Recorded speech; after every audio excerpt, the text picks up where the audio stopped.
At my age, a little excitement is welcome.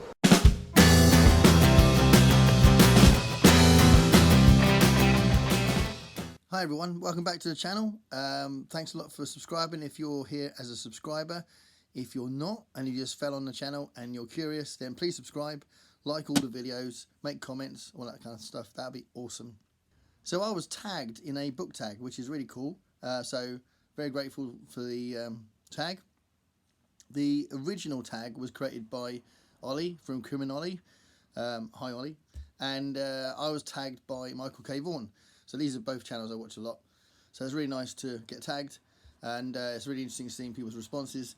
It's the birth year book tag with a twist. So I noticed a few years ago there was a birth year book tag going on when I was looking for examples of what's happened in the last few days. There's some that come up from a few years ago. But Ollie's done more with a twist because he's kind of challenged you to read something from those years as well as talking about what you have read or what you've seen. So I think that's a really cool addition to the tag. So this is my response to the birth year tag with a twist, originated from Criminolly. Any questions? Yes. Is it true that there is a place in a man's head that if you shoot it, it will blow up? Okay, so the first question is, have you read any books from your birth year? So my birth year was 1971. So I was 50 last year. It was a big, I mean, it was a horrible year actually, but it was a big year as far as the round number business. And it was a really lovely week actually when I was turned 50, especially what happened before that and after that. But anyway, new year, it's going to be good, 2022. I have read some books from 1971 and I've got a few to talk about.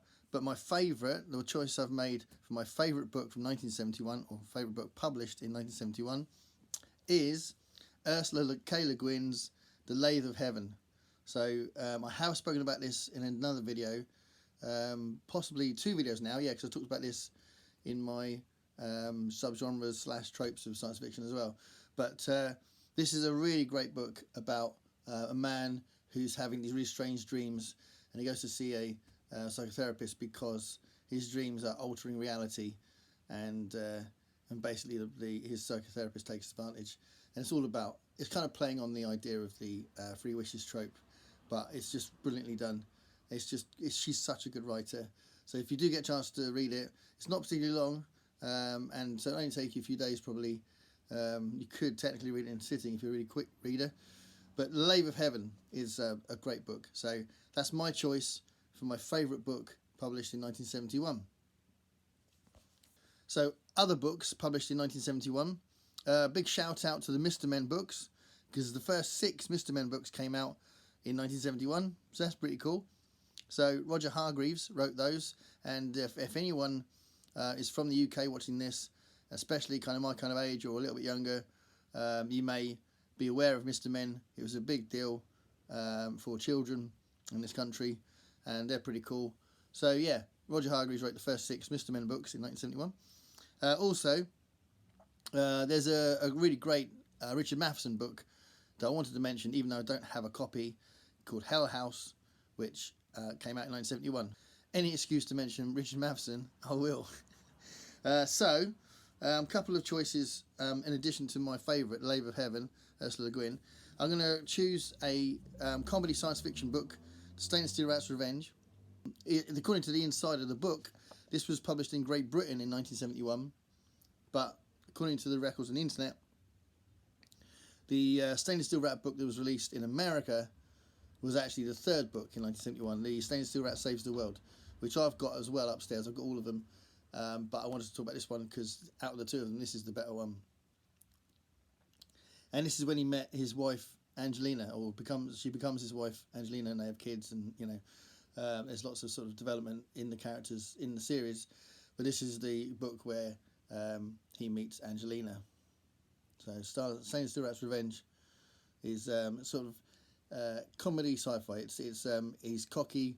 He's one of those men who will trick his way out of a situation, and like we're full of sort of sharp wit and all that sort of stuff. And I do like the Stainless Steel Rat books. I was so young when I got into the Stainless Steel Rat books. I think I was about 15 or 16 when I first started reading them. Can't remember. But I was very young, so I'd like to read them again.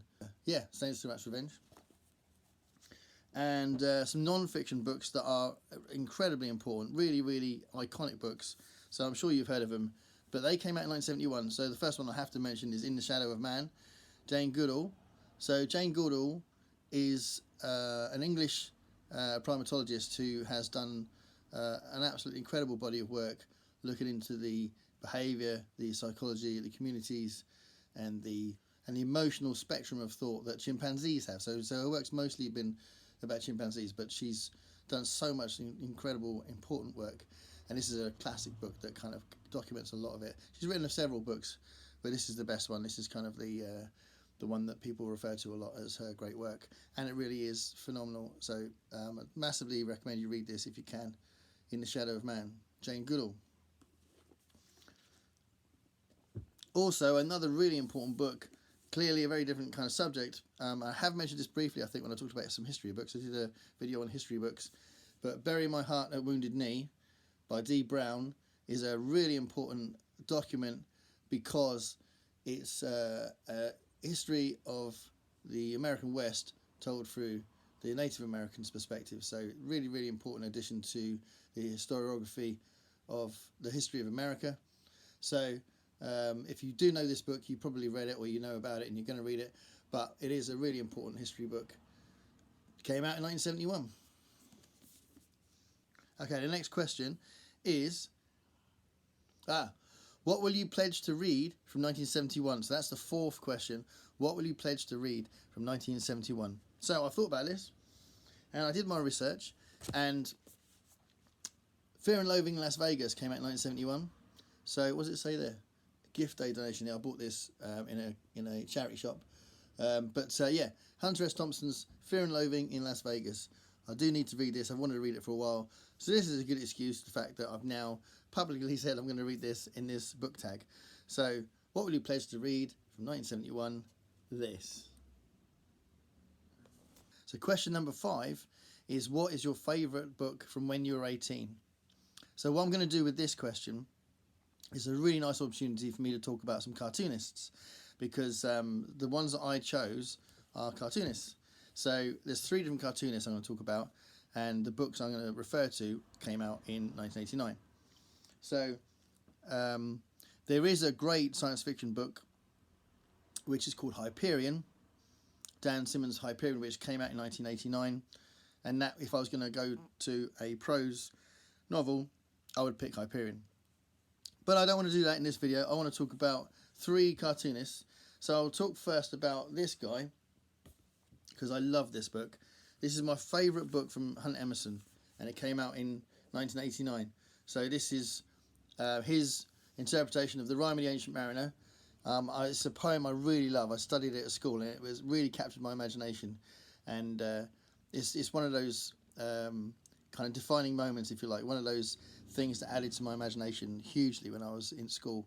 So The Rime of the Ancient Mariner was a big deal for me anyway, but this is a great retelling of the poem through Hunt Emerson's great artwork. I'll just give you a few panels so you can have a look.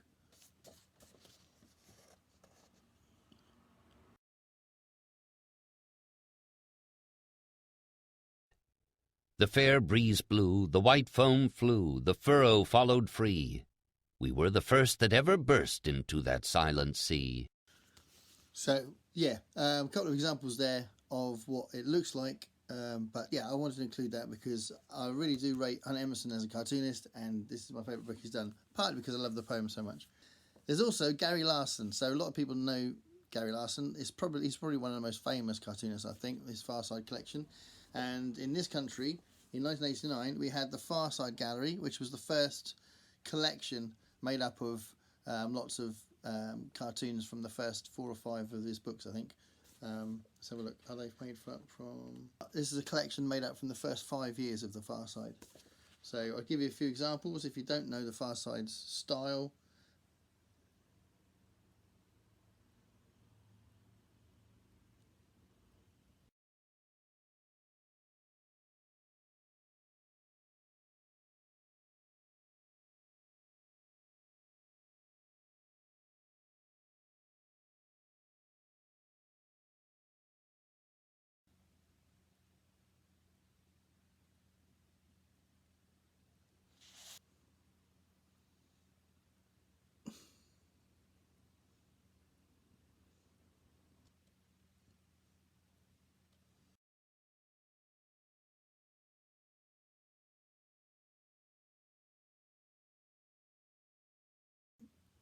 And then one last cartoonist that brought books out in 1989 is Dan Peraro. So these are the sort of standard shape for a cartoonist book.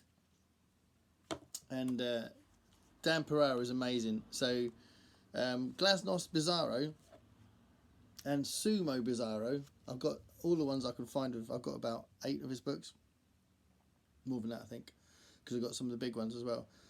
But anyway, these were released in the same year. So, yeah.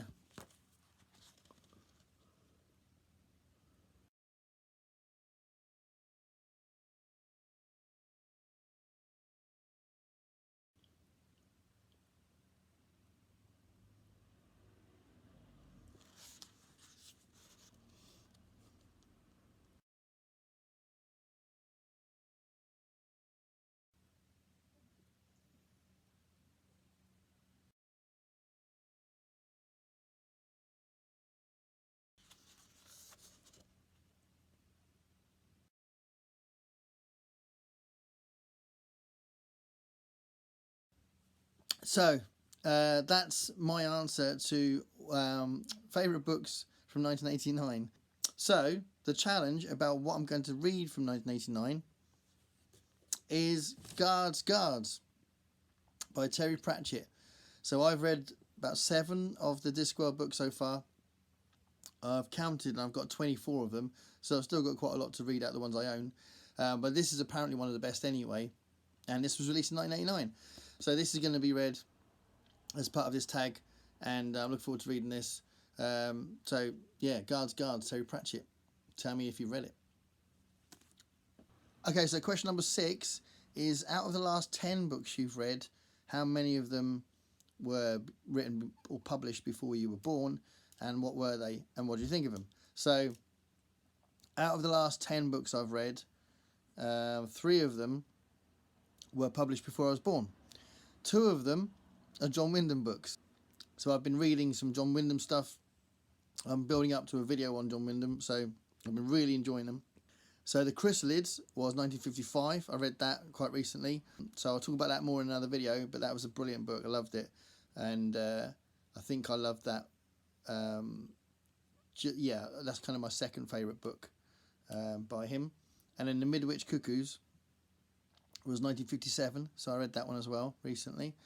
And the other one was the third book that was published before I was born that I've read recently, is by Mishima, Yukio Mishima, and the book was called The Sailor Who Fell from Grace with the Sea, and that was published in 1963. And it was a really interesting read. It was quite, I didn't know where it was going to go. I know that his personal politics meant that I think he was trying to put a message in there that wasn't really obvious in the book, but I could see there was that underneath the subtext of the book. But it was just a really shocking ending. It was just a really different kind of book.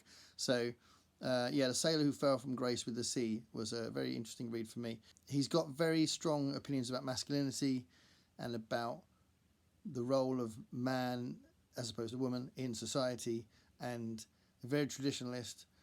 And it's about this boy who's growing up with a father figure, and he kind of prejudges him, and it all, without spoiling too much, it all goes horribly wrong. So yeah, it's a very interesting book. So that was one of the ones I read recently, and that was by Mishima. That was published in 1963. Okay, so the 7th question is your favourite movie from 1971. So favourite movie from the year you were born, which is, for me, is 1971. So I'm going to pick 2 films. The first one I'm going to pick is one of my all-time favourite films. It's definitely my favourite musical, but it's also I just love the film so much. I think it's a very powerful film. It's very long, but a lot of musicals are long, to be fair, but it is very long. And Fiddler on the Roof. So Fiddler on the Roof, I absolutely love this film, and it's, if you don't know the story, it's basically Tevye is like the head of a family with 3 daughters in it, and they're just at the age where they need to be thinking about getting married and starting their own families, and Tevye has to deal with these decisions that his daughters make about what they want to do, and whether or not it does or doesn't follow traditions that he's used to in his family. And it's just beautifully done, and the songs are wonderful. So Fiddler on the Roof is my first choice for films from 1971, and my second choice is The Omega Man. And really, I've got to mention it as it's an adaptation of I Am Legend, which is my all-time favourite book. So it's a good adaptation. It's a bit different, and there's stuff that's very, very different. I mean, none of the films are like the book. I've said this before when I reviewed the book. If you have a look in the past on my videos, I do a review of I Am Legend, and none of the films. There's 4 films apparently based on the book, but the Omega Man does a good job of creating the atmosphere, and I think Neville's done quite well. So, there's lots of things it does hit from the book, but there's lots of differences as well. But Charlton Heston did do some great science fiction films in the 70s. But yeah, The Omega Man, I wanted to mention that because I do like the film, even though it is a bit dated as well. But to be fair, I watched that relatively recently, about a couple of years ago, with my son, who's 20, and he loved it. So maybe it's not quite as dated as it looks. So yeah, that was my 2 choices for the 1971 films. Question number 8 is, what's your favourite movie from the year that you were 18? So my favourite movie from 1989, well, I'm going to pick 2 again. I think one, I just love to mention it. It's just such a great film, and it's quite famous. But the other one I want to mention is so underrated, and it's so hard to find it as well. And it's such a brilliant film. So the first one I'm going to mention, which you guys probably seen, but please comment below if you have seen it, because it's just a great film to talk about as well. And that's The Burbs. So it's a Joe Dante film. I'm a huge Joe Dante fan, and this is just such a great film. Tom Hanks is in it, and Bruce Dern's in it. Carrie Fisher's in it. It's just it's just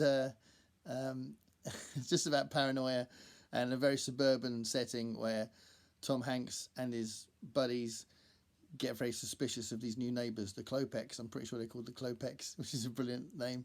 And their suspicion gets worse and worse and worse through the film, and it's like a slow burn thing that has got a great ending, and yeah, it's a bit, you could say it's a soft parody of the suburban horror genre as well, but it's a comedy, and there's a couple of choice moments in it. But yeah, The Burbs, I love that film. And then the other film I want to mention, it's so underrated. If you've seen this, please comment below. I'd love to know who else has seen it. It's a film called The Big Picture, and it's directed by Christopher Guest. So Christopher Guest, you'll know from Spinal Tap and loads of other films he's been in. He's the villain in, or he's a henchman rather than the main villain. They're a henchman to the villain in The Princess Bride. But yeah, he's made some great films on his own. He's directed lots of great films, most of them improvised. But The Big Picture is not improvised, just a really good film about Kevin Bacon. His character has just finished film school. He's just finished film school, and he's trying to make it in the film industry. And he's just trying to get jobs as a film director, and he ends up working with Jennifer Jason Leigh at some point on a pop video. And that pop video is like a new original song by the guys from Spinal Tap, so that's pretty cool. The Whites of Their Eyes is a song. I'd love to have the song, but you can't get the soundtrack and blah, blah, blah. But yeah, The Big Picture, such an underrated film. It's a really good film. That's my choice to go with The Burbs from 1989. So if you've seen either of those films, or either of the films from 1971, please let me know. And then the last question is, who are you going to tag? Who are you going to tag? So the first person I'm going to tag is the Fit to Be Read channel. He's brilliant, and I'd love to know what he says. Fit to Be Read. So if you're watching this, I don't know if these guys are going to watch this, but if you're watching this, then you're tagged from me.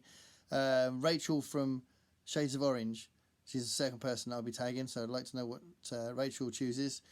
And also, I don't know if you'll watch this, but Mike from Mike's Book Reviews as well. If Mike from Mike's Book Reviews is watching this, that'd be awesome. Hello, Mike. And you're tagged in this as well if you'd like to do this. But anyway, thanks to Olly from Criminolly for bringing up the tag and thinking of these excellent questions. And huge thanks to Michael K Vaughan for tagging me, because it's quite a nice little honour to get tagged. and I quite enjoyed trying to think of what I could answer for these things, and it gave me a chance to talk about things I hadn't talked about yet, which is quite cool. And now I've got Guards, and Fear and Loathing in Las Vegas to read very soon, which is cool. But anyway, please subscribe to the channel if you've enjoyed this or other videos, or you'd like to see more. Please subscribe, and let me know what you think of the video on the comments, and see you soon. Bye.